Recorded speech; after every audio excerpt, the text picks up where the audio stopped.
നമുക്ക് നോക്കാം. നിങ്ങളുടെ പേഴ്സൺ നിങ്ങൾ അവരോട് എന്ത് പറയണമെന്നാണ് ആഗ്രഹിക്കുന്നത്, what do they want to hear from you എന്നുള്ളത് നമുക്ക് നോക്കാം. ഓക്കെ, എന്ന് നമ്മൾ അവരുടെ മെസ്സേജസ് ആണ് നോക്കാറുള്ളത് അല്ലേ. 2 ഓഫ് കപ്സ്, ഒരു റീയൂണിയന് നിങ്ങൾക്ക് സമ്മതമാണ് എന്നവരോട് പറയണം എന്നവരാഗ്രഹിക്കുന്നു. അവരെ കാണാൻ വരാം എന്നൊക്കെ നിങ്ങൾ പറയണം എന്നവരാഗ്രഹിക്കുന്നു.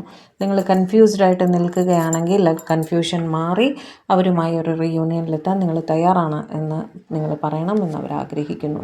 ബാക്കി കാർഡ്സ് എടുത്തിട്ട് ഒന്നിച്ച് പറഞ്ഞുതരാം കേട്ടോ. Queen of cups, 6 of swords, 8 of wands, 4 of swords, king of swords, knight of wands, bottom of the deck 4 of wands, ace of pentacles ആണ് അതിൻ്റെ തൊട്ട് താഴെ കേട്ടോ.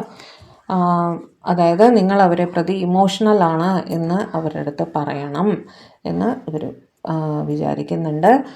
തടസ്സങ്ങൾ നിങ്ങൾ ഫേസ് ചെയ്യുന്നുണ്ട് എന്നവർ നല്ലോണം തന്നെ മനസ്സിലാക്കുന്നു.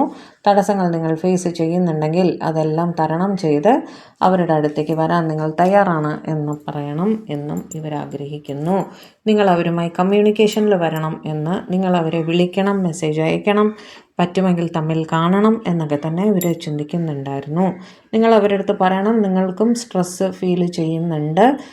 അതായത് നിങ്ങൾ തമ്മിലൊന്ന് പിണങ്ങിയൊക്കെ ഇരിക്കുകയാണെങ്കിൽ, വഴക്കിട്ടൊക്കെ ഇരിക്കുകയാണെങ്കിൽ നിങ്ങൾ അവരുടെ അടുത്ത് പറയണം, നിങ്ങൾ വഴക്കിട്ട കാരണം ഞാൻ ഉറങ്ങിയിട്ടില്ല അറിയാമോ, ഞാൻ സ്ട്രെസ്ഡ് ആയിരുന്നു എന്നൊക്കെയുള്ള രീതിയിൽ നിങ്ങൾ അവരെ സമാധാനിപ്പിക്കണം എന്നവർ അവർ ആഗ്രഹിക്കുന്നുണ്ട് കേട്ടോ.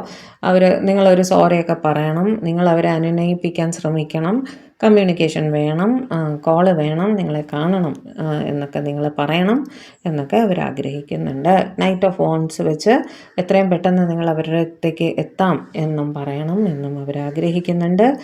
ഏറ്റവും ബോട്ടം ഓഫ് ദി ഡെക്ക് എന്തായിരുന്നു?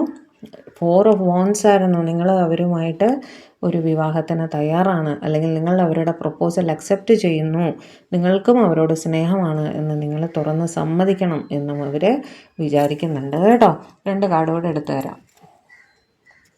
7 ഓഫ് പെൻറ്റക്കിൾസ്, നിങ്ങളുടെ റിലേഷൻഷിപ്പിനെ ബെറ്റർ ആക്കാൻ വേണ്ടി എന്ത് വർക്ക് ചെയ്യാനും നിങ്ങൾ തയ്യാറാണ്, ഹാർഡ് വർക്ക് ചെയ്യാൻ നിങ്ങൾ തയ്യാറാണ് എന്നും നിങ്ങൾ പറയണം എന്ന് അവർ വിചാരിക്കുന്നു. അവരില്ലാതെ നിങ്ങൾക്കാകെ ഒറ്റപ്പെട്ട ഒരു ഫീലിംഗ് ആണ് എന്നും നിങ്ങൾ ഇവരുടെ അടുത്ത് പറയണം എന്ന് പറയുന്നുണ്ട് കേട്ടോ. റിലേഷൻഷിപ്പ് എവിടെയെങ്കിലും ഒന്ന് വഴക്കോ എന്തെങ്കിലും ആയിട്ട് നിൽക്കുകയാണെങ്കിൽ അതിനെ ബെറ്റർ ആക്കാൻ നിങ്ങൾ തയ്യാറാണ് എന്നുള്ള രീതിയിൽ നിങ്ങൾ അവരുടെ അടുത്ത് പറയണം. 6 ഓഫ് വാൻഡ്സ്, നിങ്ങൾ അവർക്ക് വേണ്ടി പ്രാർത്ഥിക്കാറുണ്ട്, നിങ്ങളുടെ റിലേഷൻഷിപ്പിന് വേണ്ടി പ്രാർത്ഥിക്കാറുണ്ട് എന്നും പറയണം എന്നവർ ആഗ്രഹിക്കുന്നുണ്ട് കേട്ടോ. ഓക്കെ, ഇതൊക്കെയായിരുന്നു അവർ നിങ്ങളിൽ നിന്ന് ആഗ്രഹിക്കുന്നത്.